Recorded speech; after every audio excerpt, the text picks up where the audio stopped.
A millionaire allowed a homeless boy to bring his sick mother to his mansion.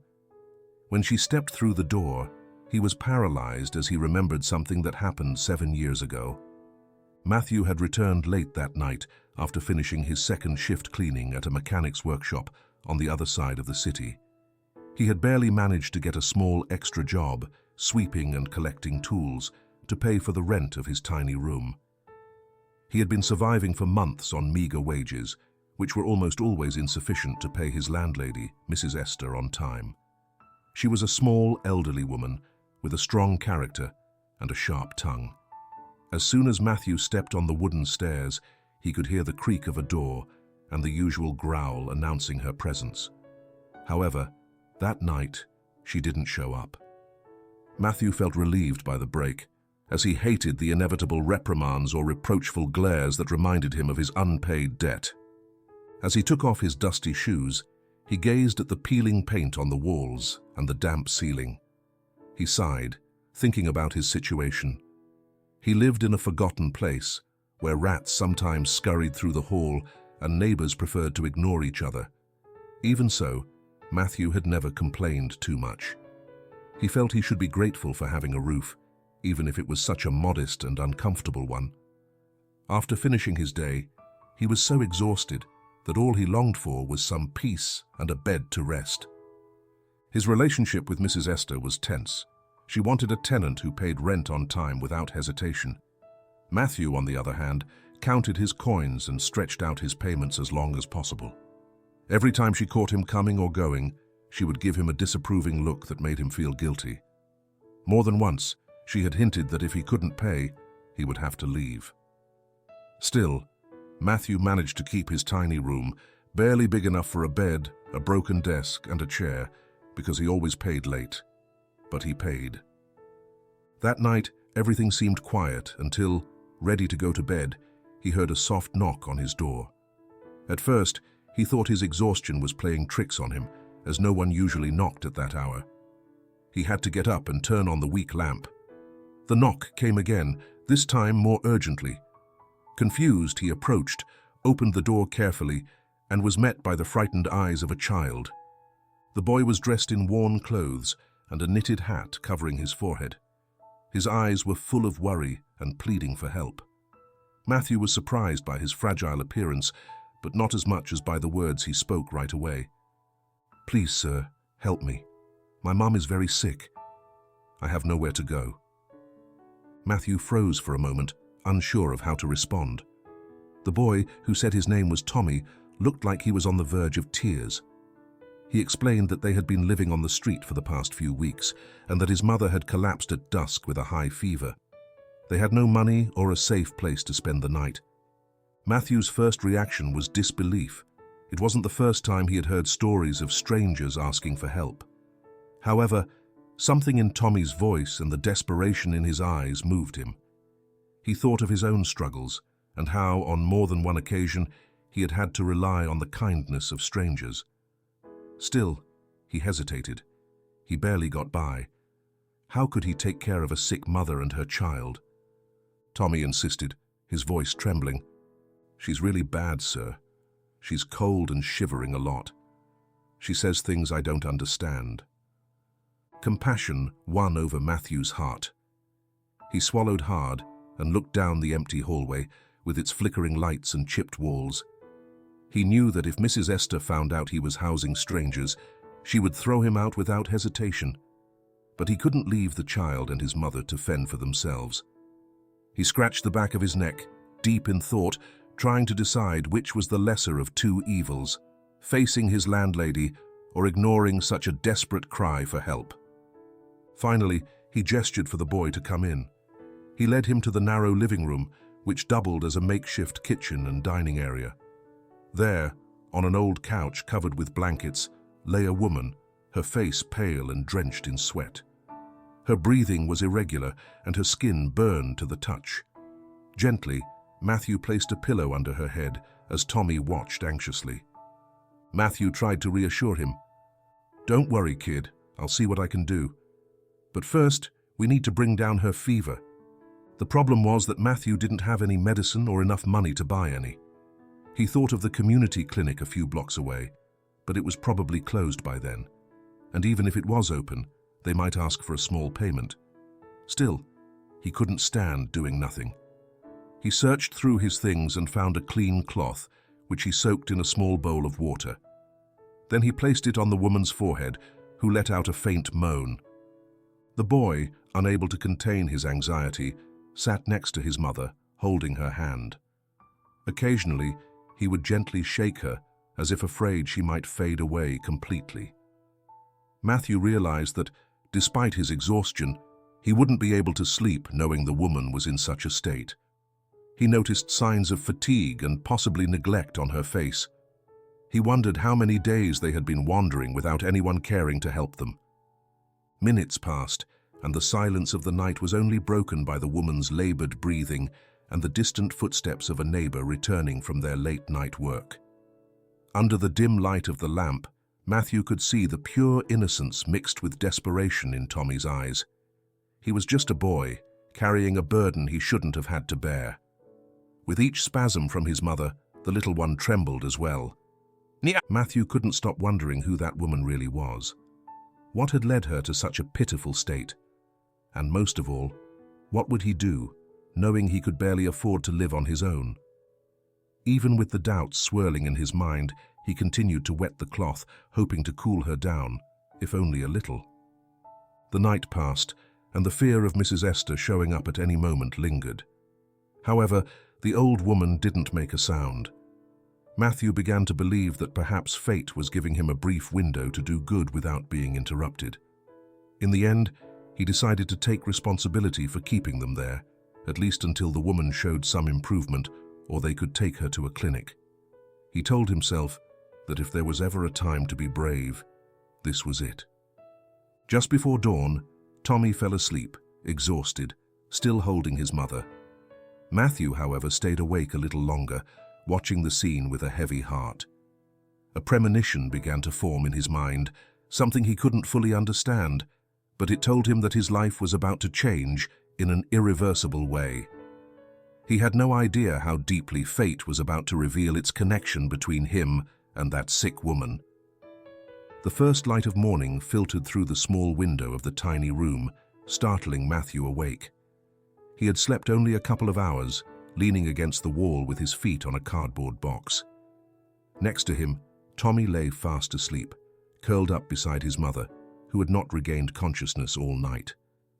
The woman's fever seemed to have risen over the hours, as her forehead felt even hotter than before, and her dry lips barely moved, releasing incomprehensible whispers. That sunrise brought neither calm nor hope for the young man. Staring at the exhausted face of the stranger, he realized that the situation demanded urgent medical attention. However, Matthew had no money to pay for a private doctor, and he feared that any visit to a public hospital would also be too expensive, or, at best, laden with bureaucratic requirements he couldn't meet. His precarious job and long working hours left him no room to save, and he still owed that month's rent. Desperate, he got up carefully so as not to wake the boy. He walked over to the small window and glanced out at the building's inner courtyard. At that moment, he heard a noise in the hallway, the unmistakable steps of Mrs. Esther, who usually made her rounds first thing in the morning to ensure everything was in order. A slight tremor went through Matthew's hands, for he knew the old woman would eventually discover what had transpired in his room, and he was right. Just seconds later, the hard thump of a cane rapped against his door. "Matthew!" she called out firmly. "Open up right now! I know you're in there!" He had no choice but to turn the knob and let her in. As soon as she entered, Mrs. Esther frowned upon seeing Tommy and the unconscious woman on the old mattress. She leaned on her cane, as if this scene confirmed all her worst suspicions. "What is the meaning of this?" she demanded, raising an eyebrow. "You can barely pay me, and now you're taking in two strangers.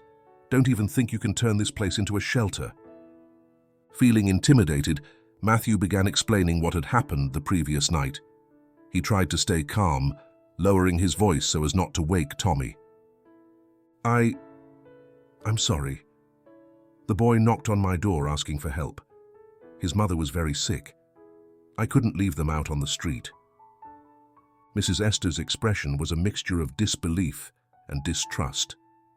She was a woman who had seen it all in that building, and by experience, she believed anyone might lie to take advantage of another's goodwill. "Did they ask you for money? Spin you some sad story?" she inquired, fixing her grey eyes on him. "I'm warning you, Matthew. If this brings trouble, you're all out." No, they didn't ask me for anything," the young man stuttered slightly. "They just needed a place to sleep. The woman can barely speak. I don't know how serious she is, but her fever keeps going up." Mrs. Esther eyed the sick woman with a trace of curiosity. Then she leaned in a little to look at her more closely without touching her, as if afraid of catching some unknown illness. Upon seeing the woman trembling under the blankets, she let out a grunt of annoyance. "Well, you'd better figure out how to get her to a doctor, because I'm not about to tolerate a dead body in here. And you know you still owe me for this month." Frowning, the old woman turned and left the room, tapping her cane in the hallway. Before closing the door, she fired one final reproach. "Don't drag this out, Matthew. If you don't fix this soon, you'll all have to go." The door slammed shut, echoing in the room. That was when Tommy slowly opened his eyes, startled by the landlady's loud voice. He sat up and looked at Matthew anxiously. "Is my mum still asleep?" he asked, his voice trembling slightly.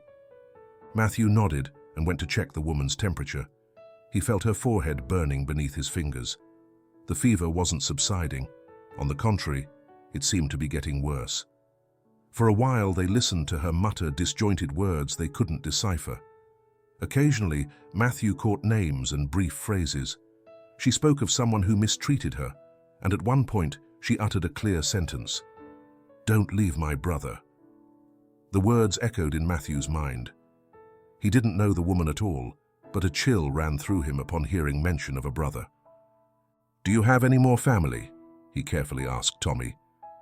"Is there anyone who can help us with your mom?" The boy shook his head and looked down. "No, there's no one else. It was always just me and her." Matthew fell silent, thinking. Who was this brother the woman spoke of in her delirium? Was he a missing relative or someone who still lived elsewhere?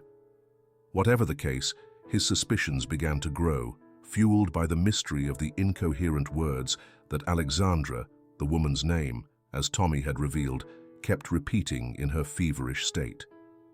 Meanwhile, the stifling heat in the room became more noticeable, and the lack of ventilation made it worse. Matthew opened the window to let in a little fresh air, though he feared that if Alexandra's fever didn't break soon, he'd have to do something drastic. The boy seemed more and more anxious, so Matthew tried to reassure him. "Don't worry, Tommy. I'll find a way to get help. But I need you to be strong." The little boy nodded, fighting back tears. Determined, he began to fold the sparse clothing his mother had brought, placing it in a cloth bag as though organizing their few possessions. Meanwhile, Matthew pondered his precarious finances. How would he pay for a medical consultation or any medicine to reduce her fever? He knew the community clinic could be an option, but he worried that without money, they wouldn't treat her quickly. A couple of hours passed, and Alexandra's fever still showed no sign of letting up. She tossed and turned under the blankets, naming people who faded into cries of pain. Sometimes she seemed to curl up as though someone were harming her. Other times she spoke of a far-off place and begged, in unconscious sobs, "Don't hurt my brother." The constant repetition of that word disturbed Matthew more each time. While deciding on his next move, Matthew heard Mrs. Esther arguing with a neighbor in the hallway about those outsiders who had shown up in his room. He realized the old woman wasn't about to make his life easy and might even fabricate accusations to prevent the situation from escalating. "I've seen too many misfortunes walk through that door," she was saying. "Then no one can get rid of these people." The landlady's distrust extended to anyone who couldn't pay on time or who, like Tommy and Alexandra, appeared to bring health issues or legal trouble. Indeed, Matthew felt uneasy, knowing that if Alexandra didn't improve soon, Mrs. Esther would have the perfect excuse to evict them without a second thought.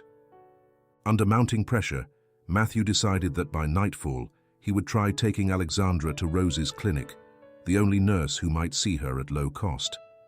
Even though it wasn't a full service, at least they could examine her more closely and possibly get some basic medication to control her fever. "I don't have a dime," he said under his breath, "but I can't just do nothing." He got ready for work, aware that he couldn't afford to miss or arrive late. Before leaving, he took one last look at Alexandra, who remained in a worrying stupor, and at Tommy, who sat silently holding her hand. The scene tore at his heart. Despite his lack of resources, he was determined to find a way to help, for he sensed that something deeper than mere compassion was at play in this story. Without fully realizing it, he was beginning to feel responsible for them. Could this be the start of a chain of events that would change his life forever? Who was this woman who, from some hidden corner of his memory, called out to him so insistently, though he had never seen her before? With the echo of the word brother hammering in his mind, Matthew left the room with a knot in his stomach, leaving behind the vulnerable figure of the stranger, who, unbeknownst to him, was bound to his destiny in ways that would soon be revealed. Days later, Matthew returned to Mrs. Esther's boarding house with a heavy heart, worried that something might have gone wrong during his absence at work. The day had felt endless. While wiping grease at the mechanic's shop, he couldn't get the image of Alexandra, with her forehead soaked in sweat and the boy by her side, watching her with anxious eyes, out of his head. As soon as he arrived, he hurried upstairs toward his room. He opened the door carefully, not wanting to alarm Tommy, who had stayed behind to watch over his mother. The moment he entered, he felt the thick atmosphere. The heat was still unbearable, and Alexandra stirred every so often on the mattress. Her breathing was heavy and ragged, as though every breath required great effort. The boy, kneeling beside her, turned when he saw Matthew and spoke with a mixture of relief and desperation. "I haven't been able to bring her fever down. She's only woken up for brief moments, but she says things I don't understand." Matthew stepped closer to check the woman's temperature and confirmed that her body heat hadn't subsided. They needed medical attention. Without wasting more time, he turned to Tommy and offered him his hand. "Come on, we're taking her to the community clinic right now. I know someone there who might help us." Helping Alexandra stand was more difficult than they expected. Her body felt weak and shaky, and she could barely remain upright. With Matthew's arm under her shoulders and Tommy clutching her hand, they made their way down the hallway, where they came face to face with Mrs. Esther. The old woman cast them a reproachful glance and took the opportunity to complain. "Where do you think you're going with that woman, Matthew?" she exclaimed, striking the floor with her cane. "Need I remind you that you haven't even paid me this month? Are you trying to bring on an even bigger problem?" "I'm taking her to the doctor, Mrs. Esther," Matthew replied, doing his best to sound respectful. "She's very sick. I can't leave her like this." The landlady snorted, clearly annoyed. "Fine, do whatever you want, but I'm warning you. If this gets complicated, I'm not taking responsibility. I've already put up with your late rent for too long." Matthew felt as if a fist was squeezing his heart. He couldn't argue with her. If he did, he risked ending up on the street with Alexandra and the boy. So he lowered his eyes and stayed silent. Then he continued on toward the exit. Mrs. Esther didn't stop him, but she muttered something about not allowing outsiders with health issues to endanger her building. Out on the street, the cool night air offered Alexandra a slight reprieve. Still, Matthew knew they couldn't waste any time. He had to get her to the community clinic where Rose worked, the nurse who knew him from previous visits, back when he himself had suffered minor accidents at the shop. When they arrived, the place was dimly lit. Only the emergency room remained open, staffed by a small team. "Rose, are you here?" Matthew called urgently, holding Alexandra steady and motioning for Tommy to follow. The nurse appeared from a side door, her brow furrowed at the sight of her old acquaintance. She looked at the barely conscious woman and quickly led them to a makeshift stretcher in the adjoining room. "What happened to her?" Rose asked, her concern unmistakable. Matthew gave her the briefest rundown. The fever, the delirium, his fear that it was something serious.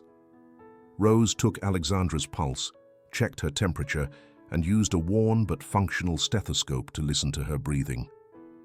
After examining her, she straightened up with a somber look. "She has a very high fever and seems to have an infection. I'm not a doctor, but based on experience, it looks like she may have respiratory complications on top of the flu, or whatever it is she caught. She needs rest, medication, and observation. If she gets worse, we'll have to send her to a hospital with more resources." Matthew's expression darkened. He had no idea how to pay for a lengthy treatment or the necessary medicines.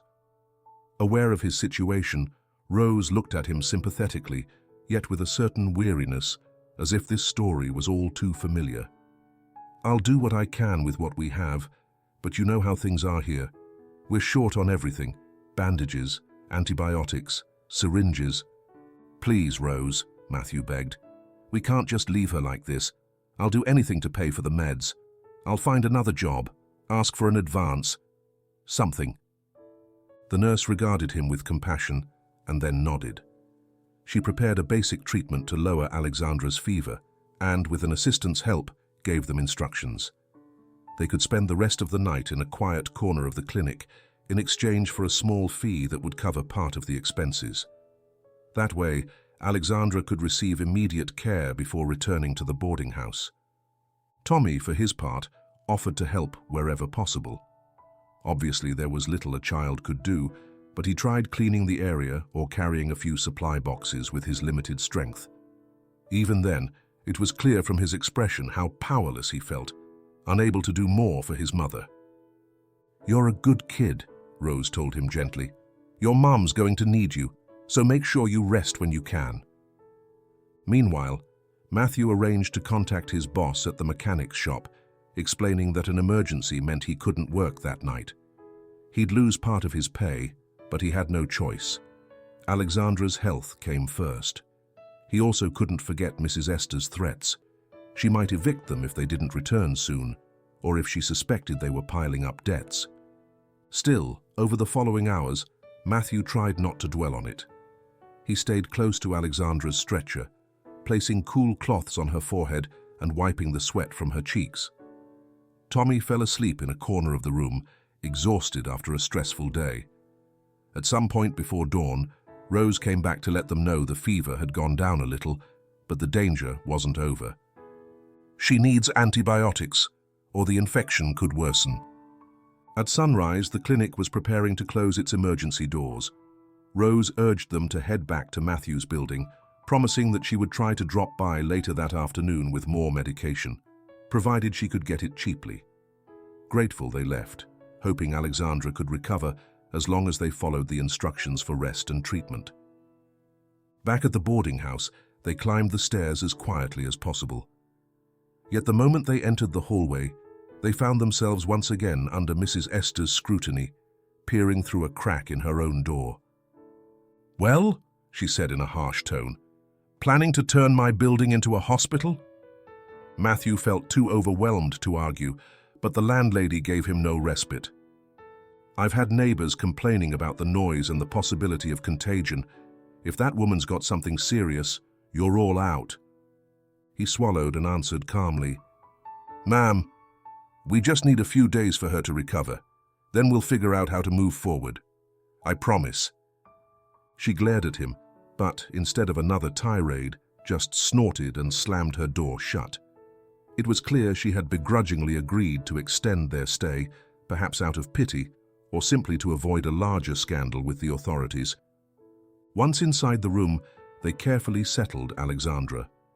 Matthew felt a knot in his stomach whenever he imagined what lay ahead: how to pay for medicine, how to deal with eviction threats, and, most puzzling of all, how to make sense of the strange connection he was starting to feel with Alexandra. He couldn't forget the words she kept mumbling in her delirium: "Don't leave my brother." That echo rang in his mind like an uncertain melody, drawing him ever deeper into a family mystery. As the sun rose higher, The exhaustion of their night's ordeal weighed on Matthew's and Tommy's eyelids. Alexandra's breathing had become slightly more stable, a small sign of improvement after the initial care. Even so, uncertainty hung over them. Neither Matthew nor the boy could say what the future held, but at least for now, they clung to the hope that Rose's treatment might work. And so, surrounded by the boarding house's precariousness and the landlady's mistrust, yet determined to persevere, they spent the rest of the morning trying to give Alexandra the rest she needed.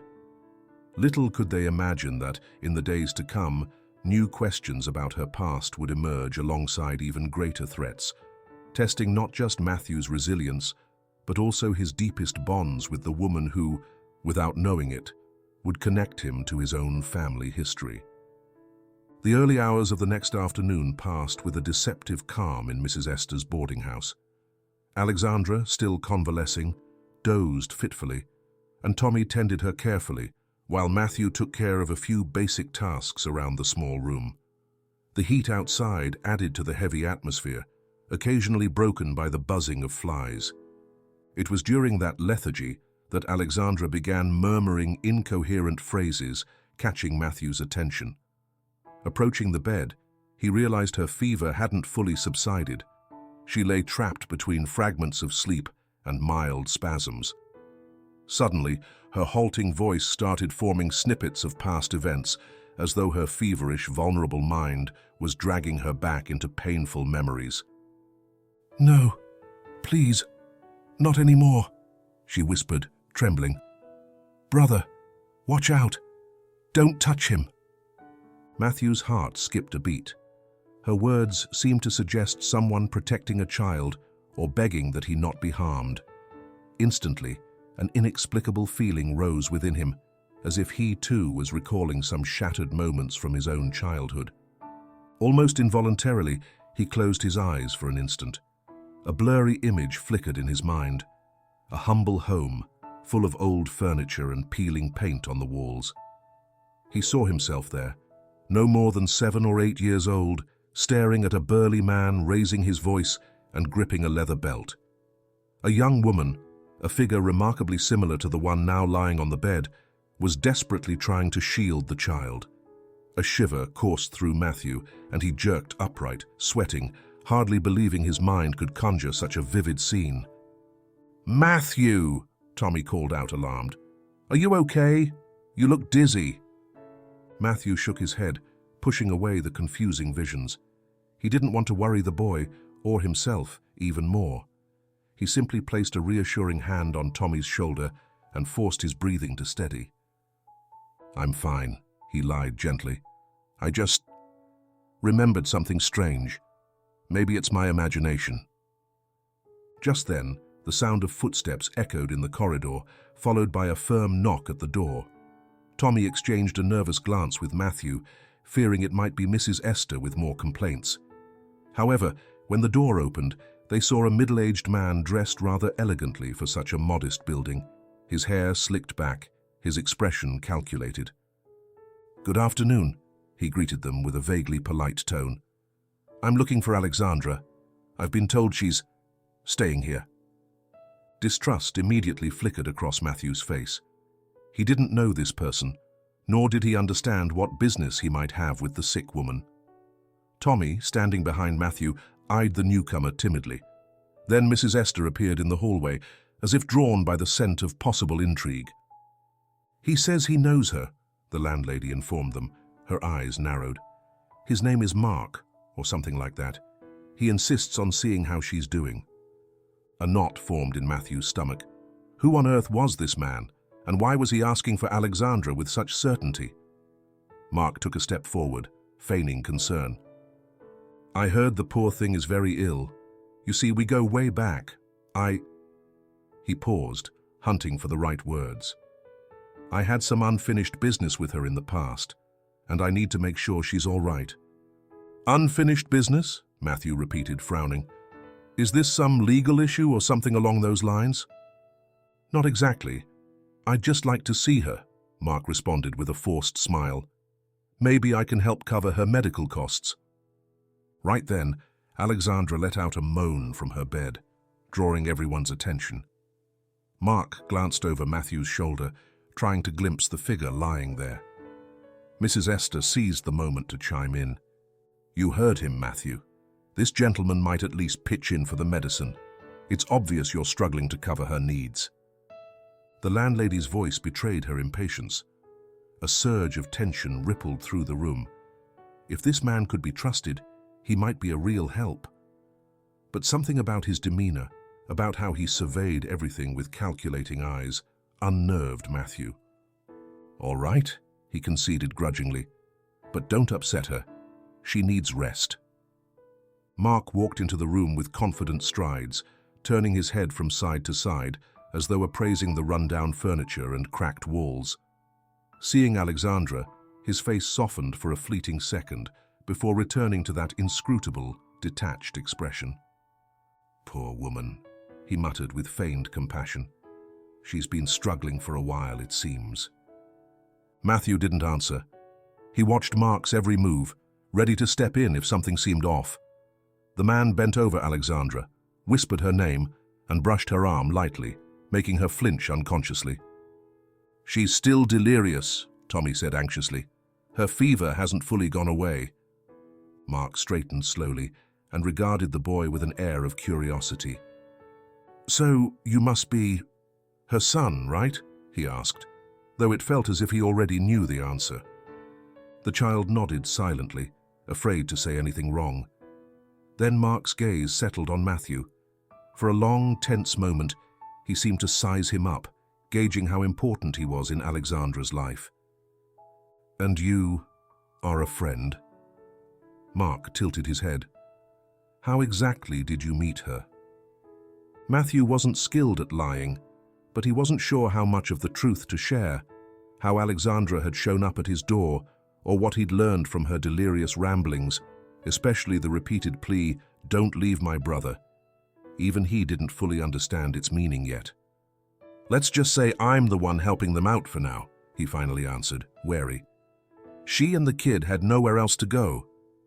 Mark raised his eyebrows slightly, as if intrigued by this revelation. Then he adopted a more cordial tone, feigning concern. "I'm glad you took her in. Perhaps we can talk more about her situation later. I could help her financially, provided she fills me in on certain details." With those words, Mark turned toward Mrs. Esther. Plastering on an unenthusiastic smile, he assured her he had no desire to cause any trouble in her building, only to cooperate. The old woman gave him a guarded look, clearly relieved at the prospect of someone wealthier covering the expenses, yet still wary of hidden motives. As Mark prepared to leave, he shot Matthew a look that seemed to say, "We'll be seeing each other soon." The moment his footsteps died away on the staircase, Mrs. Esther let out a long sigh. "If I'm honest, I don't care for how he talks," she admitted. "But if he can help, I won't stand in his way." Matthew, however, felt more uneasy than ever. Mark's forced smile and his peculiar interest in Alexandra's condition seemed more of an excuse than genuine concern. Plus, Matthew wondered why he hadn't shown up before and why he had suddenly offered his cooperation now. "Yeah," he murmured, rubbing the back of his neck. "We'll see how it all plays out." When he returned to the room, he found Tommy sponging his mother's forehead as she slipped once more into a restless slumber. Every so often, she repeated that same word, "brother," and apologized to someone who wasn't there. Staring at her fragile state, Matthew felt another sharp tug at his emotions. The image of a violent home and a man raising a belt kept pounding in his head. By nightfall, he realized that, for the first time in ages, he felt a motive stronger than simple charity compelling him to look after Alexandra. There was something at stake he couldn't quite pinpoint, and he sensed that Mark's appearance was just the tip of the iceberg. What secrets did Alexandra's past hold, and why were they stirring up those fractured memories of his own childhood? So, with his mind swimming in unanswered questions, Matthew spread out his thin blanket to spend another night close to Alexandra and Tommy. Tension seemed to pulse through every corner of the building. fueled by Mrs. Esther's watchful curiosity, Mark's sudden and enigmatic arrival, and the echo of the sick woman's delirium.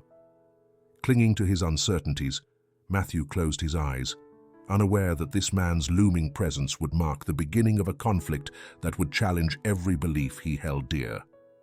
The sun was starting to filter through the window of the small room when Matthew opened his eyes, still feeling the weight of fatigue in his muscles. He had spent the night watching over Alexandra's condition, who seemed to be improving, albeit very slowly. Her fever was no longer as high, but she remained too weak to do much on her own. Meanwhile, Tommy grew more anxious by the day. He refused to leave his mother's side for even a second, and the moment she showed any sign of distress, he would rush to place a damp cloth on her forehead or fetch water to keep her hydrated. Despite their efforts, Matthew's financial situation was still dire. The little money he managed to scrape together went toward buying basic food and making very partial payments on his debt to Mrs. Esther. On top of that, he still owed almost the entire month's rent, so every time the landlady spotted him in the hallway, her scowl seemed to deepen. That morning, Matthew had left early in search of some part-time work he could fit around his shifts at the mechanic's shop. Before leaving, he checked his last bit of savings, tucked into the inside pocket of his jacket. It amounted to a few coins and a couple of crumpled bills, but he hoped it would be enough to buy an extra antibiotic or some food if Alexandra's condition worsened. With that thought, he headed out, giving Tommy a few instructions about looking after his mother. When he returned hours later, exhausted and frustrated by his failure to find additional work, he found his room's door slightly ajar. Cautiously pushing it open, he saw Tommy's anxious gaze. The boy turned around at once, clutching a few crumpled bills in his small hands. Startled, he dropped the money on the floor. "Matthew," he exclaimed in a trembling voice, It's not what it looks like." Matthew frowned in confusion and bent down to pick up the bills. He recognized them immediately. These were the ones he kept in his jacket pocket, which was now hanging over the back of the room's only chair. His first reaction was shock and disbelief. Timid, frightened Tommy had been taking the small amount of money he possessed. "Why did you take this?" Matthew asked, doing his best to stay calm, even as a knot formed in his stomach. "Well," Tommy lowered his gaze, tears gathering in his eyes. "My mum is still sick. Rose said that if we don't buy the medicines, she could get worse again. I was afraid you wouldn't have enough money, and I wanted to go to the pharmacy by myself to get something." Matthew remained silent for a few seconds, absorbing the child's words. A mixture of anger and compassion welled up inside him. On the one hand, he felt upset that the boy had taken his money without permission. On the other, he understood that desperation had driven the child to act impulsively without thinking of the consequences.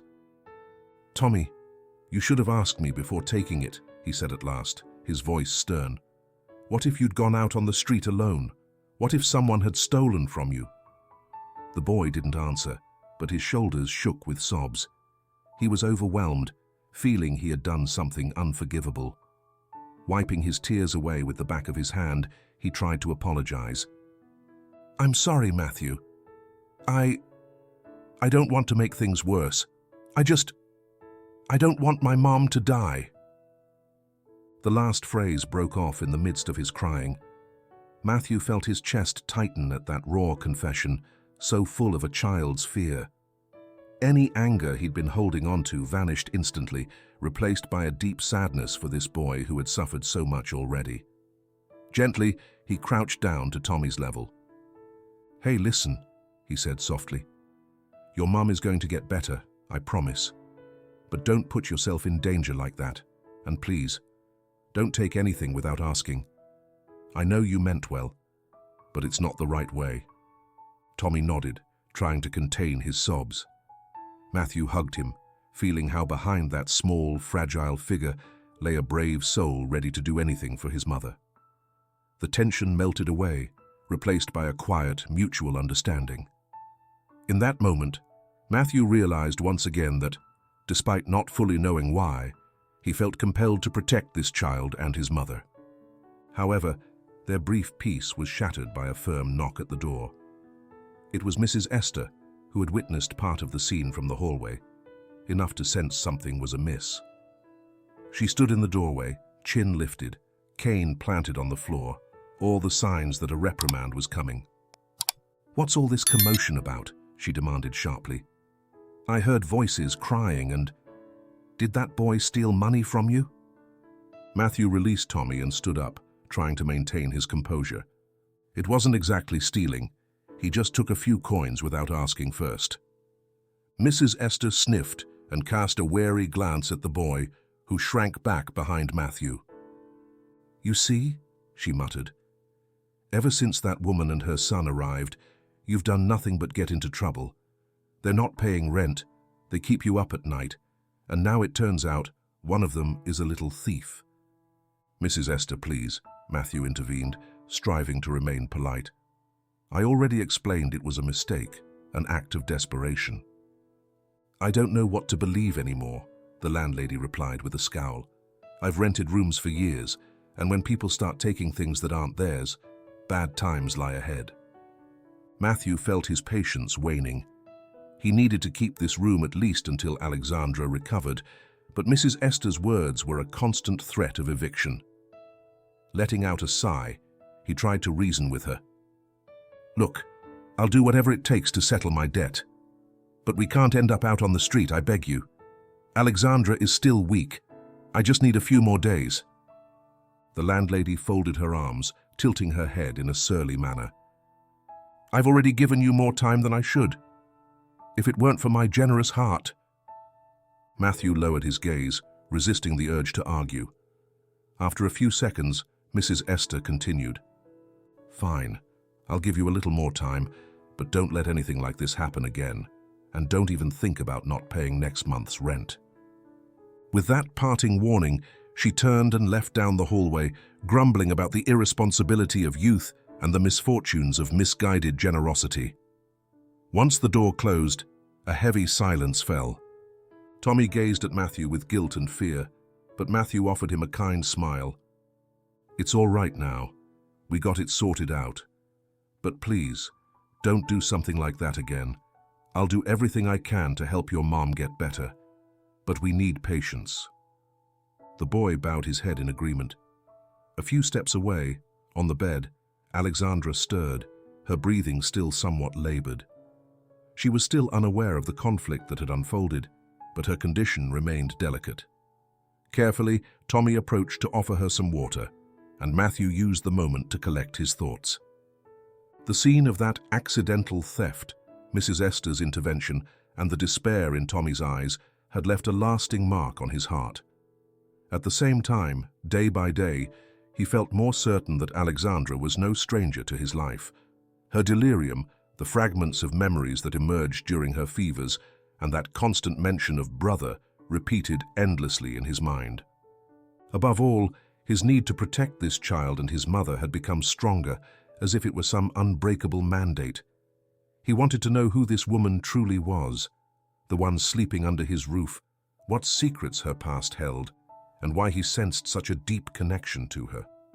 Glancing at the crumpled bills still in his hand, Matthew realized this small sum of money was hardly enough to pay for medicine, food, and rent all at once. Still, after that incident with Tommy, he knew he couldn't give up. He would look for more jobs, talk to Rose about getting medication at the lowest cost possible, and, if necessary, borrow money from anyone who would lend it. For now, his priority was keeping this makeshift family safe, though the fragile peace of the household hung by a thread because of Mrs. Esther's hard-line attitude. From the next room, he heard Tommy's gentle voice talking to Alexandra, pleading with her to get better. Matthew gripped the bills tightly, feeling both anger and helplessness, yet also a renewed determination. Though their problems were piling up, something inside him whispered that, no matter how challenging, this ordeal might strengthen the bond he was forming with Tommy, and perhaps open the door for Alexandra to reveal all that her feverish mind seemed to be whispering in every dream. For now, he just had to focus on getting through another day, keeping this broken family afloat and steeling himself for whatever battles fate had in store. A faint afternoon sun illuminated the room where Alexandra lay resting. Her eyes were opening more frequently compared to previous days, though her appearance still showed the ravages of fever and weakness. Tommy, seated beside her, gently stroked her hand with a mixture of tenderness and relief. After days of uncertainty, it finally seemed a ray of hope had appeared on the horizon.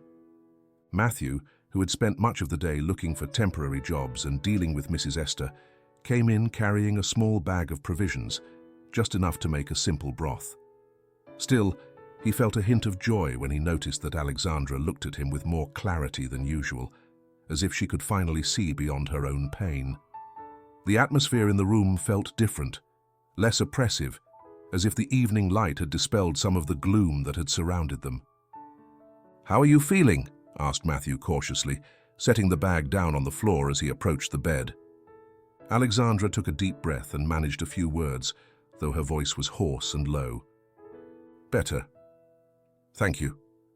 I can sit up a bit now." Tommy, upon hearing her speak, stood up quickly with an irrepressible smile. The boy had been watching his mother's every gesture and was finally seeing her capable of carrying on a brief conversation. As for Matthew, he felt a small wave of relief, although his worries were still ever present. The debt owed to the landlady, his fragile finances, and above all, the appearance of that man called Mark, who hovered around them with suspicious intentions. Gently, he helped Alexandra sit up and offered her some water. For several moments, she seemed torn between gratitude and wariness, as if she feared that sharing her story might leave her vulnerable. However, sensing the genuine concern in Matthew's expression and the devotion in her son's eyes, she realized that the time had come to speak. "Matthew," she said his name with effort, "I owe you an explanation. You've done so much for us, and it's not fair that you still don't know why we ended up like this." A chill ran down Matthew's spine. Something inside him warned that these revelations would not be easy. Each time he heard snippets of Alexandra's feverish ramblings, a hidden part of his own memory stirred. Still, he motioned for her to continue, despite the nerves twisting in his gut. "I met my biological mother when I was still very young," Alexandra began, fixing her gaze on a spot on the ceiling. "I had a difficult childhood, and to make it worse, my stepfather was a violent man. I left home very early, thinking I'd be safe that way. I lost track of my mother for years, and also—" she paused briefly, swallowing hard. "I lost track of my younger brother." Matthew felt his heart pounding. For a moment, his mind filled with jumbled images and fragments of a past he'd thought buried. Nights of shouting, the terror of an authoritarian figure, and the vision of an older girl who would wrap her arms around him to shield him from the blows. "Your brother?" he managed to ask, his voice faint. Alexandra nodded without lowering her gaze. "Yes, my brother. I was a coward for leaving him behind, but—" her eyes welled up. "I didn't have the means to take care of him at the time. Then things got worse. I never could go back. By the time I finally managed to contact my mother, it was too late. Years later, I found out she had passed away. She left a will, though it wasn't much of an inheritance, just a small piece of property and a few personal belongings. Apparently, it was left to both of us, my brother and me." Matthew's throat went dry. A surge of memories spilled forth uncontrollably, the comforting arms of a sister wiping his tears after an unjust punishment, the voice of an older woman trying to calm the stepfather's shouting, and a night when he'd been forced to flee, ending up in an orphanage without understanding why his older sister wasn't there to comfort him. "Your brother? He might still be alive," he whispered, barely able to acknowledge what was becoming clear. Alexandra blinked several times, fighting back tears. "Yes. I've been searching for him. There are rumors that the property our mother left is in his name and mine. But a man named Mark showed up out of nowhere, saying that if we didn't sign part of that land over to him, he would do whatever it took to declare it uninhabitable or seize it. I don't know how he found out about the inheritance, I suspect my stepfather had something to do with it." As she spoke, Matthew noticed his hands trembling. Why did he feel like everything was pointing to him? An unavoidable tension seized every fiber of his being, especially when Alexandra raised her eyes to meet his. "Matthew," she murmured, "you are that brother. You're my younger brother." A crushing silence followed. Tommy watched with wide eyes, confused but aware that something monumental had just happened. Matthew's world seemed to reel. It reminded him of the last time he'd felt this bewildered, when he was only a child, torn from his family and left on the streets until someone took him to a shelter. All this time, he'd grown up without real ties, not truly understanding why he had been abandoned. "No," he mumbled, "that can't be true." But part of him knew it fit. His memory, locked away for years, began flashing scenes from childhood in which a protective sister called him her little brother and promised that one day they would be safe. His heart twisted as he recalled that sense of security he'd thought he'd imagined. Alexandra's voice cracked. "Forgive me. I couldn't get you out of that house. I was a victim of that horrible man too. I ran away because I was scared. And after that, I didn't know how to find you." Matthew felt anger, pain, and also a strange pang of longing. How was he supposed to process the fact that the woman he had taken in, whom he'd helped without truly knowing, was actually the sister he'd believed lost forever? He stood up and paced, as if needing space to breathe. His fists clenched, and he sent a pained look toward Tommy, who remained by his mother's side, rendered speechless by the revelation. "You left me alone," he said, his voice trembling. "You have no idea what I went through." Alexandra lowered her head, tears streaming down her pale cheeks. "I know, and I don't expect you to forgive me just like that. But believe me, I've carried that guilt every day of my life." Silence stretched for a few seconds until Tommy dared to speak up. "Matthew," he muttered, "that means you're my uncle." The boy's words echoed in the room like a liberating realization, though tinged with uncertainty. Matthew felt a jolt in his chest as he looked at Tommy, understanding that, technically, it was true. Unsure of how to respond, he brought a hand to his forehead, covering eyes that threatened to fill with tears. Alexandra continued in a trembling voice, "My stepfather died some time ago, but Mark appeared, saying he could get forged documents to take ownership of the property. He knows I'm alone, sick, and I don't have the resources to defend my rights. Our only protection would be to find the other heir. That is, you." In that moment, the puzzle pieces all fell into place. Mark wasn't a friend or a mere acquaintance. He was an opportunist, looking to profit from the inheritance. It also explained why he'd been hovering around Alexandra, feigning concern for her health. If she were to die, only the other heir, Matthew, would remain, and without proper documentation, Mark could resort to legal tricks to swindle them out of everything. "This is too much," Matthew murmured, sinking into the room's only chair. "I've spent my whole life trying to erase those memories. And now it turns out you're my sister." Pain and confusion were evident in his voice. Yet as he looked at Alexandra, worn out in bed, and Tommy protecting her, something in him softened. After all, this woman, faults and all, was the only close family he had left, and the child, his own nephew, clung to the hope of saving his mother. He took a deep breath and closed his eyes for a moment, deciding that blame and resentment would have to wait. There were pressing matters at hand, protecting the inheritance, preventing Mark from getting his way, and most importantly, helping Alexandra fully recover. When he opened his eyes again, he looked at his sister with a mixture of pain, empathy, and resolve. "I don't know what'll happen now," he said, his voice unsteady, "or how we'll handle all this. But I'm not going to abandon you again. I promise." Alexandra offered a tentative smile that struggled to break through her tears. Moved, Tommy let go of his mother's hand and stepped closer to Matthew, as if needing to confirm this new family reality unleashed by the confession.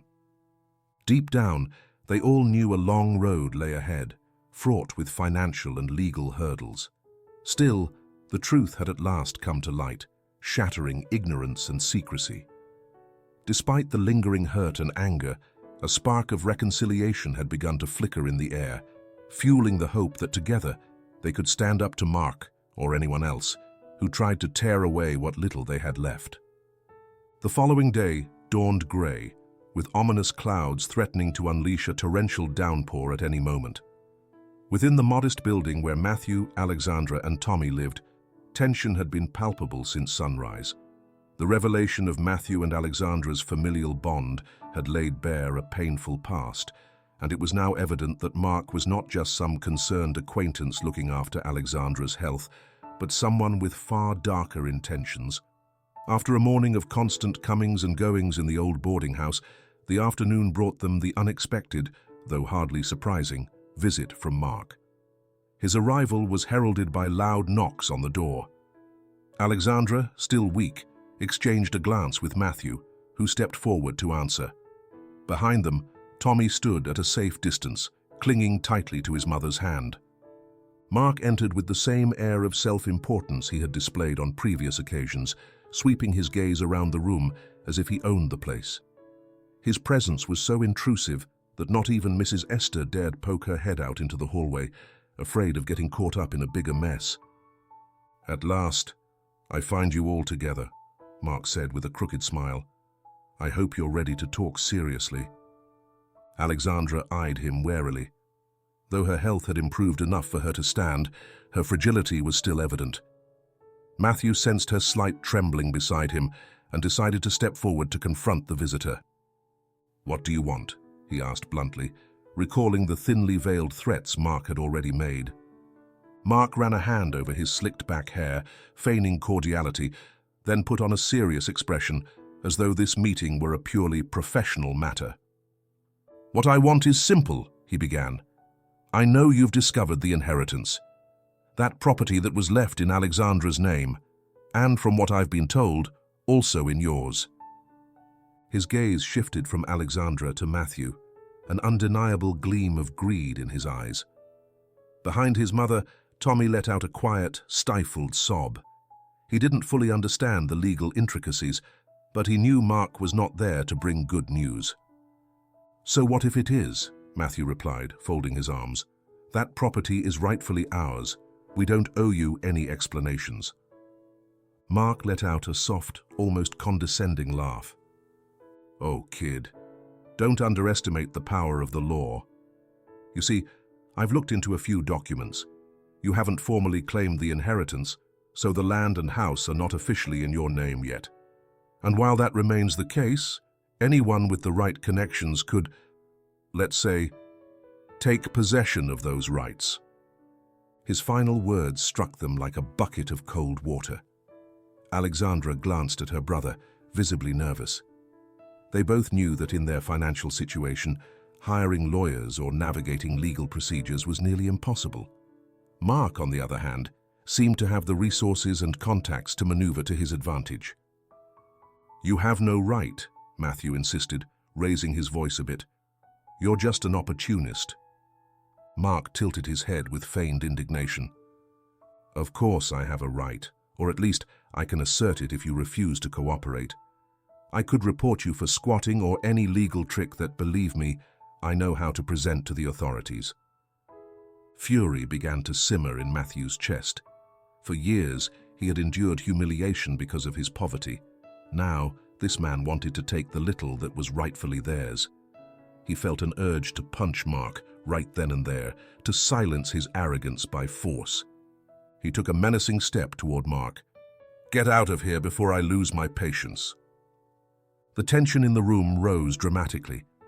Tommy released his mother's hand to grab Matthew's shirt, as if trying to stop him from doing something reckless. Alexandra extended her arm, pale and trembling, afraid the confrontation would end in violence. At that exact moment, a gruff voice from the hallway drew everyone's attention. "Easy now, folks. Don't fight in here." In walked Mr. George, an older neighbor, a former military man known for his firm demeanor. That afternoon, he wore his faded green cap, exuding a calm air, though his mere presence commanded respect. Positioning himself between Matthew and Mark, he raised his hands as if mediating a conflict on the verge of explosion. "And who are you?" Mark blurted, frowning at the man's sudden appearance. "I'm just a neighbor," Mr. George answered calmly. "But I don't like seeing any injustices. Besides, you're causing quite the disturbance in a building where plenty of decent people live." Matthew, still clenching his fists, took a deep breath. He knew Mr. George wouldn't stand idly by if things got out of hand. On previous occasions, the older man had stepped in to mediate disputes among tenants, and with his contacts at the local police station or among veterans associations, he had resolved issues that once seemed intractable. "Mark, right?" Mr. George went on. "Is it true you're threatening these young folks with legal complaints and lawsuits?" Mark shrugged. "It's not a threat. I'm just stating the facts. Either they hand over the portion of the inheritance I'm asking for, or they could lose everything." "And I insist," Matthew interrupted, seething. "You have no right to any of it." Once more, Mr. George raised his hands to keep the peace. "Calm down, son. You don't want to end up in jail for assaulting this individual." Then, turning to Mark with a piercing gaze, the ex-military man said, "I know people who can advise them, you know. They may not have money, but they won't be left defenseless." Mark scowled impatiently. "You people don't understand what you're getting yourselves into. All of this could be handled much more smoothly if you'd cooperate. Otherwise, I'll have no choice but to exercise my right to that property." Matthew wanted to lash out with an insult, but Mr. George set a firm hand on his shoulder to stop him from lunging. Alexandra, for her part, shook slightly, well aware that they were at a disadvantage. Without funds or a lawyer, she and her brother had no means to fight this legally. "You can say whatever you want," the ex-military man retorted, "but don't take us for fools. I'm going to make some calls to ensure everything is in order. I suggest you leave if you don't want this getting around to other people's ears." For a moment, Mark seemed to weigh his options. He had no desire to get entangled in a scandal involving the police or people with connections, especially at a time when his plan remained precarious. So he decided to feign a courteous smile. "Have it your way," he said, raising his hands. "I'll give you some time to think it over, but don't try my patience." With that, he bowed mockingly, spun around, and left the building. Once his footsteps faded away down the stairs, Alexandra closed her eyes, as though she had been holding her breath the entire time. Matthew, still riding a wave of adrenaline, leaned his hands against the wall, trying to steady himself. Mr. George exhaled in relief that no violence had broken out. Then he spoke to the siblings in a stern yet sympathetic tone. "Kids, it's not my business, but I won't leave you on your own. I know a couple of people working in the public defender's office. They can guide you through legalizing that inheritance and expose that rascal Mark for who he is." "Thank you, Mr. George," Alexandra whispered sincerely. Matthew nodded, fighting the anger still pulsing in his fists. He knew that even though they had managed to keep Mark at bay for the moment, the threat remained. Mark would return, and he would use every trick at his disposal to pressure them. Without official inheritance papers or funds for legal procedures, everything would be an uphill battle. Even so, a spark of hope flickered as he recalled Mr. George's firm resolve.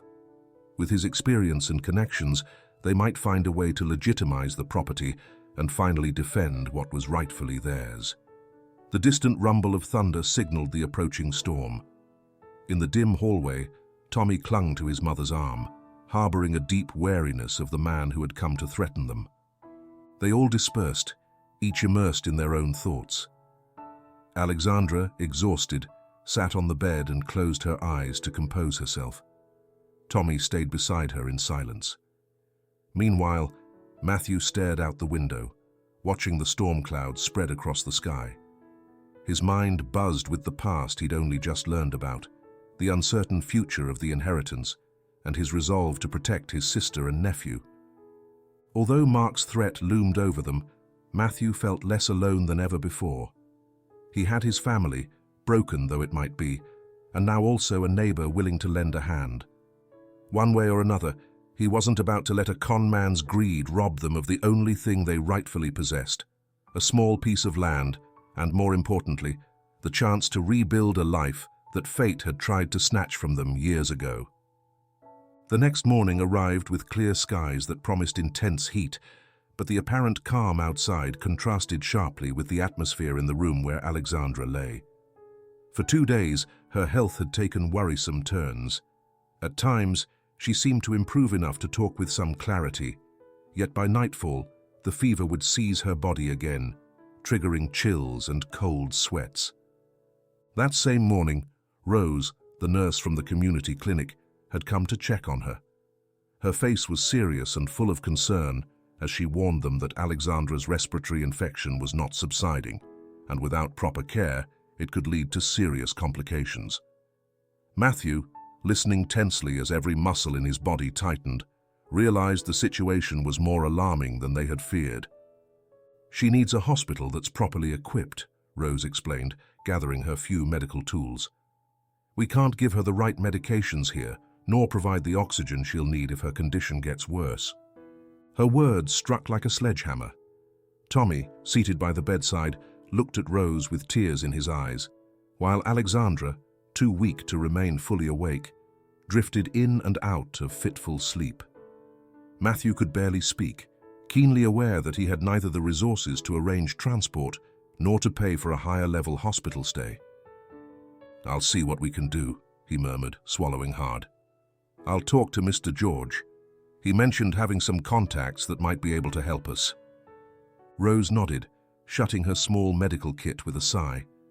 It pained her to leave Alexandra in such precarious conditions, but she herself lacked the means to provide better care. True to her word, she headed out and sought out Mr. George in his apartment. The ex-military man listened to her explanation with a grave expression, furrowing his brow. He immediately set to work, making phone calls to some old acquaintances, hoping to find an ambulance or a charitable organization that could assist. Meanwhile, Mrs. Esther, who frequently prowled the hallways, keeping an eye on everyone's comings and goings, peeked into the room and noticed Alexandra's pallor. Though the landlady had shown little sympathy toward their plight and had repeatedly voiced her disapproval, this scene touched something in her. After all, she wasn't heartless. The mere thought of someone dying under her roof disturbed her, mixing a hidden compassion with her fear of legal or health-related troubles. "Matthew," she called, her voice stern but softer than usual. "This building isn't a hospital. I can't let everything spiral out of control, but—" She hesitated, as if unsure of her own words. "I'll give you a few more days, and if you need to arrange transport, I'll do what I can to keep the police or anyone else from meddling." Surprised by this unexpected offer of help, Matthew turned to her with a gratitude he didn't know how to express. "Thank you, Mrs. Esther. Believe me, I'm not trying to take advantage, but my sister needs to be moved as soon as possible." She clicked her tongue, as if trying to mask her discomfort. "Just don't cause any more trouble. And if you need me to speak with someone I know in City Hall to speed up a permit, I'll do it. But don't ask me for anything else." Amid this sense of urgency, Mr. George appeared in the room with encouraging news. He had managed to persuade an old service buddy, now a private ambulance driver, to handle an emergency transport without demanding payment up front. The condition was that they must have a specific hospital reference ready to admit Alexandra, and Rose took it upon herself to arrange for a charitable facility that occasionally accepted patients with no means to pay. They were still working out the last details when, once again, they heard Mark's unmistakable footsteps pounding up the stairs. Tommy, on alert, peered into the hallway and immediately ran to warn Matthew that the man was approaching. The air grew tense in an instant. Their uninvited guest arrived, wearing his usual self-satisfied expression, and stopped at the open door to the room. With a suspicious glint in his eye, he fixed his gaze on Alexandra, who lay under Rose's care. "Seems she's still not getting better," he commented with a feigned grimace. "Where do you plan on taking her?" Matthew faced him, struggling not to tell him off on the spot. "That's our business. Now, if you don't mind, get out. We're arranging her transport." Mark raised his eyebrows, feigning concern. "Transporting her? With what money? You can't even afford a doctor." "That's none of your concern," Mr. George interjected, appearing behind Matthew. "We've made the necessary arrangements." Mark's smile curled into something more sinister.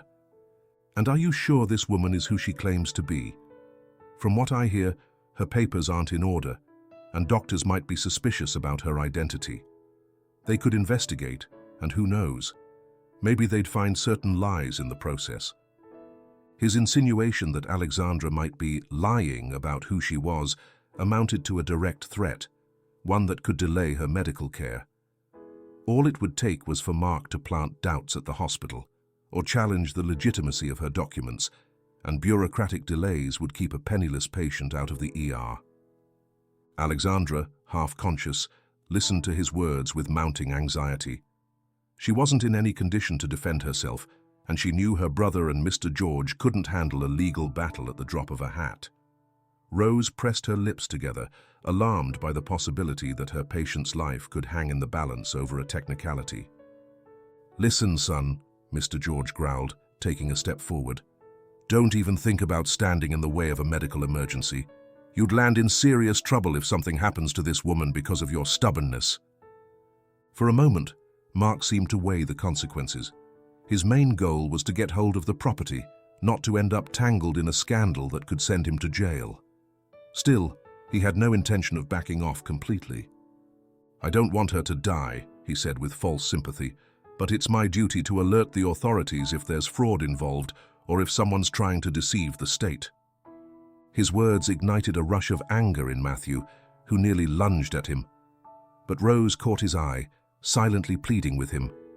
He drew a deep breath and held back, while Tommy looked on with fear. The dead silence that followed was shattered by the arrival of the makeshift ambulance. A sturdy man in a driver's uniform, his face lined with deep wrinkles, hurried inside with a collapsible stretcher. Mr. George and Rose led him to Alexandra. Wasting no time, they started getting her ready for transport. Mark stepped aside with dramatic flair, as though not wanting to block their way, yet his expression remained haughty, as if he were still in the right. He watched as Matthew and Tommy carefully maneuvered the stretcher down the stairs. Before Mr. George could push him aside entirely, Mark leaned in toward Alexandra and whispered, "Be careful. If you make it out of this alive, I'll be waiting to settle our business." A shiver tore through Alexandra, nearly as strong as the fever shaking her body. Her heart hammered in her chest as she shut her eyes and tried to ignore Mark's menacing words. The only thing that mattered was reaching the hospital and getting the critical care she needed. With Mrs. Esther's cooperation, allowing them to navigate hallways and the courtyard without interference, they managed to load Alexandra into the ambulance. Mark stood on the sidewalk, watching as they drove off with no siren, but obvious urgency in the paramedics' faces. Mr. George gave Matthew a few last pointers on where to go if problems arose. As the vehicle pulled away, Tommy clung to his mother's hand, refusing to let go, as though he feared that if he did, she might disappear forever. Matthew sat in a corner of the van, adrenaline and fear swirling inside him. They were prepared to do whatever it took to save Alexandra, but they knew Mark would remain a constant threat.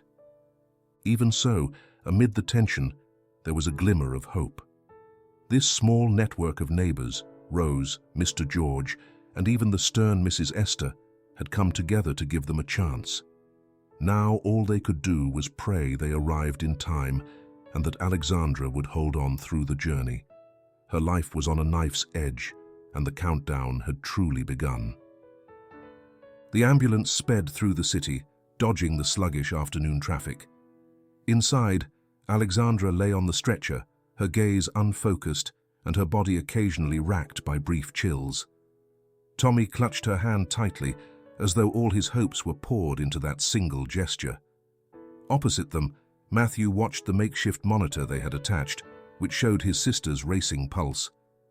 For a moment, their eyes met, and she tried to offer a faint smile, grateful not to be alone in this ordeal. When they finally reached the hospital, the driver and the ambulance attendant guided the stretcher down the ER corridor, while Matthew and Tommy hurried behind, overcome by anxiety. Mr. George, who had followed in his own vehicle, joined them minutes later. His stern manner and resolute gaze helped him cut through the staff's hesitations, smoothing the admission process. "We need immediate attention," Matthew exclaimed, barely managing to contain his desperation. "She has a fever, trouble breathing, and a possible lung infection." A weary-looking nurse asked them to wait a moment while she checked some information. There, amid the tension, the automatic door to the ER slid open to reveal Mark, wearing a triumphant expression that rattled everyone's nerves. His prompt arrival suggested he had followed the ambulance or at least found out where Alexandra was being taken. "What are you doing here?" snapped Matthew, raising his voice. The man barely bothered to reply, responding with a mocking grin. "I came to make sure everything follows proper procedure. I wouldn't want them admitting someone who might not be who she claims to be." The ambulance driver eyed Mark warily, unsure why he was inserting himself into the situation. Meanwhile, Mr. George stepped forward, his expression grim. "I'm warning you, this is a hospital, not a boxing ring. Enough of your meddling." Mark raised his hands, feigning innocence. "Relax. I just want to voice my concern to the medical staff. I've heard this woman doesn't have up-to-date identification. What if she's using a false name? Could be fraud against the healthcare system." Matthew clenched his fists, anger surging up his throat. Struggling for breath, Alexandra tried to sit up on the stretcher, but the effort brought on a wave of coughing that left her gasping. Right then, a pair of orderlies arrived to wheel her into the urgent evaluation area. "Don't touch her until you've verified her details," Mark demanded in a booming voice. To everyone's disbelief, the staff hesitated for a second, uneasy about getting involved in a potential legal dispute. That brief moment was enough for Alexandra's fever to flare anew. She started babbling deliriously, her breathing growing even more labored. Seeing his mother so vulnerable, Tommy broke down in tears. "Don't delay her treatment," pleaded Matthew, turning toward the orderlies. "She's getting worse." Finally, a doctor, wearing a worn uniform but radiating authority, approached with a determined stride. She took one look at Alexandra, then at Mark, her brow furrowed. "Our priority here is the patient," she said. "If you have an issue with her identity, take it elsewhere. We don't deny urgent care." The orderlies proceeded to push the stretcher into the ER as the doctor summoned a couple of residents for an immediate assessment. Mark stood off to the side, thwarted in his attempt to block her admission. Just then, Mr. George, having made a few quick phone calls, returned accompanied by a familiar figure, Mrs. Esther. The landlady strode into the hospital, her expression every bit as stern, ready to serve as a witness to what was really happening. Matthew, astonished, had not expected the old woman to show up outside her building. "I'm here because I won't stand for lies," Mrs. Esther declared, glaring at Mark. "This man has come to my place more than once, demanding money and threatening Alexandra." Mark responded with a scornful laugh.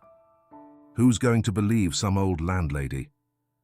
Lifting her chin in offense, the elderly woman fixed him with a withering look.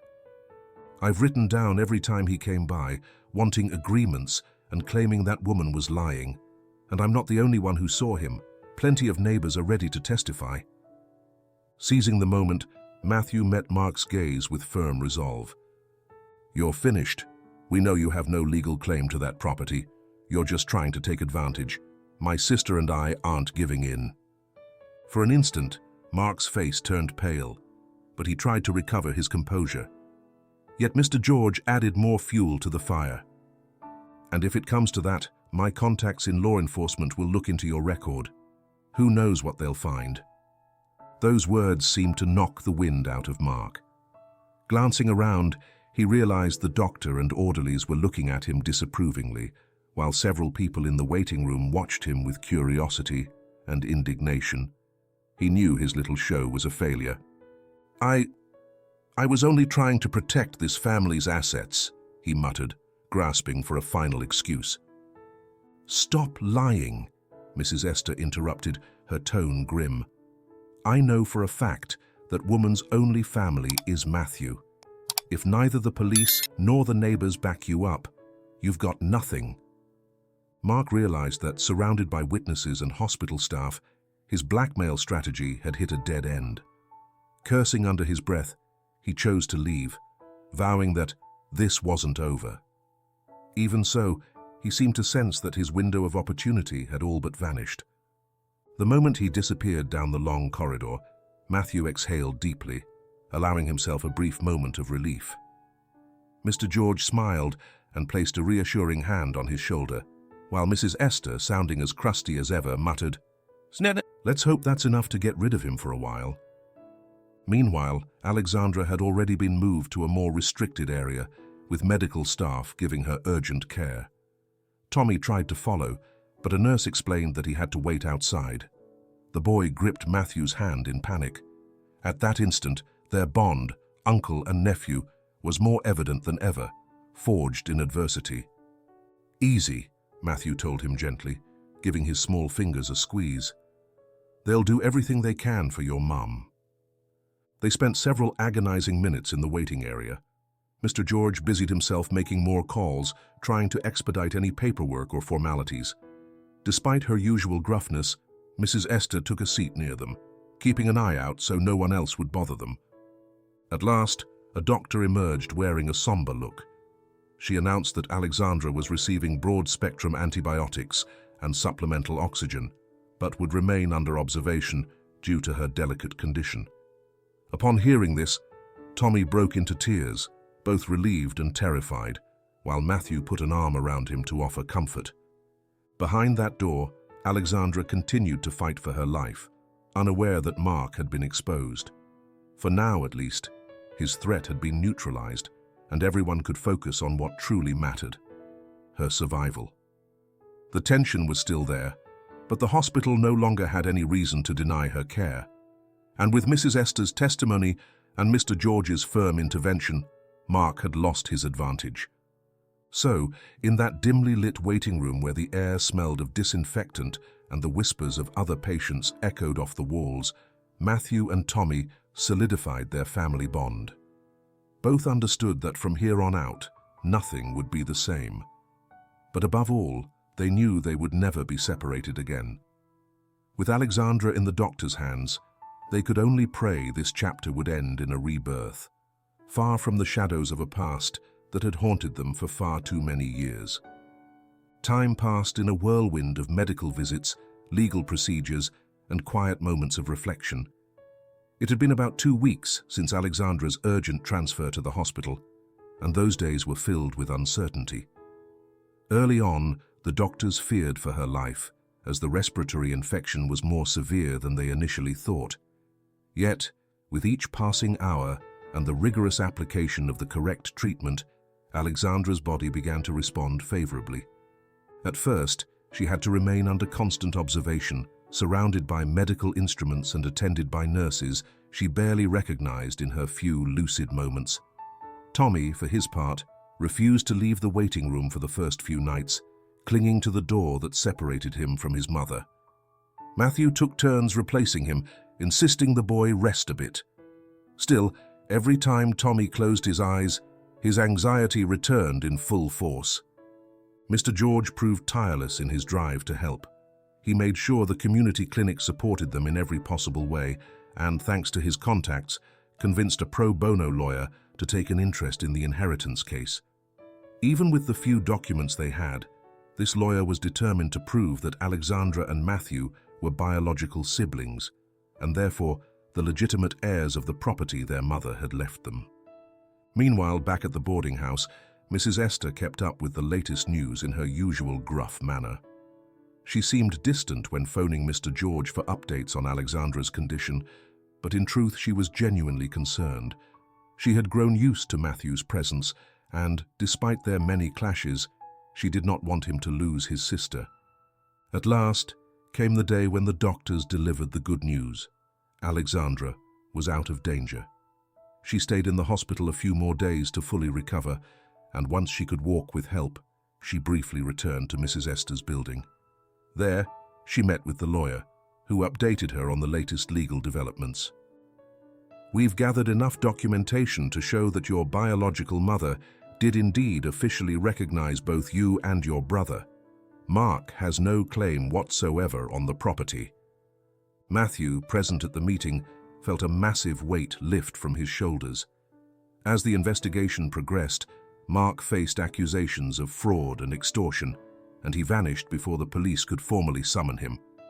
Everything indicated that, realizing he was cornered, he opted to flee, leaving behind debts and murky tales from other neighbors who confirmed they had suffered at his hands. With the question of the property clearer, the lawyer advised them to finalize matters quickly. By then, more stable, Alexandra decided that the inheritance was not just a place to start over, but also a way to honor her mother's memory and rebuild the family bonds that had been broken years before.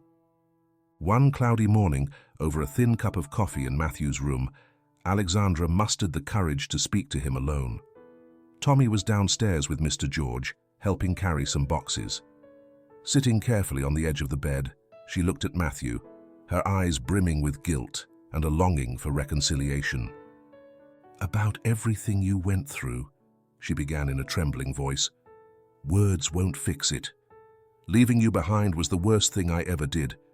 But I want you to know that all this time, I never stopped thinking about you." Still wrestling with painful memories, Matthew looked away for a moment. "I still can't forget our stepfather's beatings, or the day you left home. For years, I thought you just didn't care." Their words hovered in the air, laden with unspoken reproach. But after a prolonged silence, Matthew took his sister's hand. "I've come to understand you couldn't go back.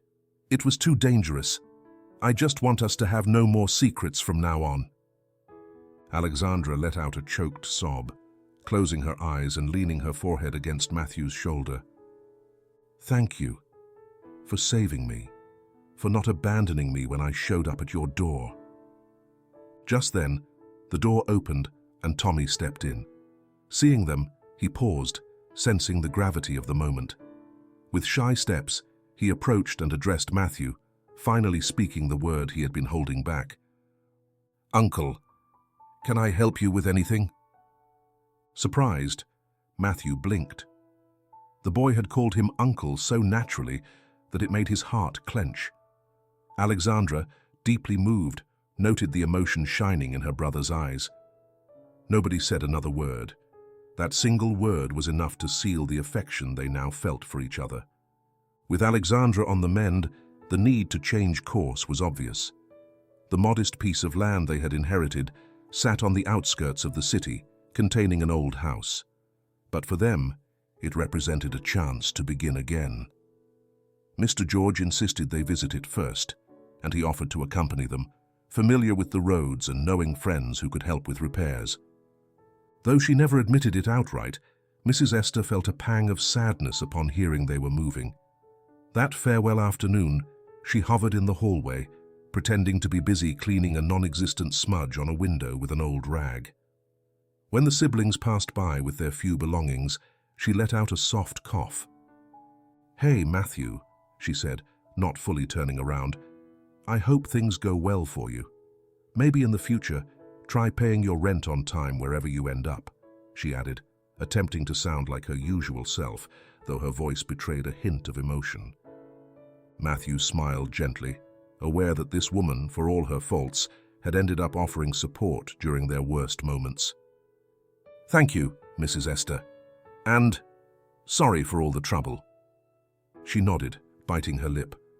She said a brief goodbye to Alexandra with a small tilt of her head, then bent down to take her leave of Tommy, who gave her a timid hug. Without uttering another word, she handed him a candy from her pocket, a small sign of unexpected warmth. Down on the street, Mr. George waited in a borrowed car, ready to drive them out to the inherited property. The entire neighborhood seemed to share in their optimism as they watched the little family depart. Even Rose, the nurse, stepped out of the clinic to wave at them from afar, wishing them a future full of good health and better days.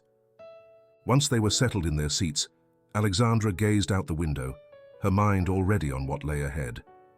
Her physical weakness was gradually a thing of the past, and though she still shuddered at the memory of Mark's threats, she felt protected by Matthew and the support network they had discovered in that building. Tommy, with the unbridled curiosity of a child, would not stop asking how many trees the land might have and whether he could have a pet. As for Matthew, he placed his meager belongings into a small backpack and took in the crisp morning air.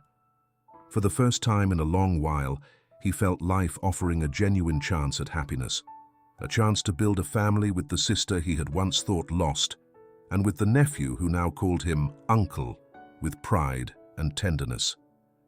The car's engine roared to life. As they pulled away from Mrs. Esther's place and the building where so many battles had been fought, Matthew felt a deep sense of gratitude. The inheritance, his reunion with Alexandra, and the arrival of Tommy in his life were all pieces of a new beginning, uncertain, but filled with promise. In that moment, the past fell away, and the hope of a true home blossomed with every mile they traveled toward a shared future. Sometimes life weaves its threads with a purpose we only grasp when our paths intersect at just the right time. The story of Matthew and Alexandra demonstrates the power of family and the invisible ties that endure despite time and distance. At first, they seemed like two strangers marked by poverty and misfortune, but a stranger's compassion, opening his door, became a bridge between two souls who shared more than their daily struggles. They shared blood, a common history, and a yearning for solace. When someone risks the little they have to help another, the reward isn't always measured in money or possessions. Sometimes it's found in the inner peace of knowing you did the right thing. Despite his own hardships, Matthew never hesitated to offer a hand to Tommy and the sick woman who turned out to be his sister. In that gesture, both redemption and reconciliation were born, healing a past they had believed irretrievable. Adversity can unite people in ways comfort never can. In their darkest hours, it was compassion, neighbors' unselfish help, and the courage to keep going that saved Alexandra's life. Even Mrs. Esther, hard and hostile at first, discovered a new empathy, realizing that distrust can blind us to others' needs. Reunited at last, the siblings proved that family bonds don't disappear, no matter how life tries to scatter them. The pain of separation became an opportunity to rebuild, to look one another in the eye, and understand each other's struggles. Even in hardship, Alexandra and Matthew found in their own story the strength to protect each other and sink roots into a shared future. The inheritance, small but hopeful, came to symbolize more than financial salvation. It was the promise of constructing a new home, free from the violence and fear that haunted their childhood. The true legacy of their mother was not just a plot of land, but the chance to heal old wounds and build a family where Tommy could grow up with only the light-hearted worries of childhood. Their courage merged with the generosity of those around them, overcoming external threats and the ghosts of their past. Mark personified greed and manipulation, but against all his schemes shone a greater force, the neighborhood's solidarity, the rule of law, and the unbreakable resolve to save Alexandra's life. In the end, what they reclaimed was worth far more than a house. It was the certainty that hope can sprout even among emotional ruins. They learned that sometimes a true home is found where forgiveness, affection, and the will to stay together reside. If there's anything this story teaches us, it's that as long as love and courage remain, new beginnings are always possible, turning wounds into smiles and abandonment into the warm embrace of family. That's the end of our story. If you enjoyed it, please give us a like, share it with someone you care about, and subscribe so you don't miss our future adventures. Thank you for joining us. See you next time.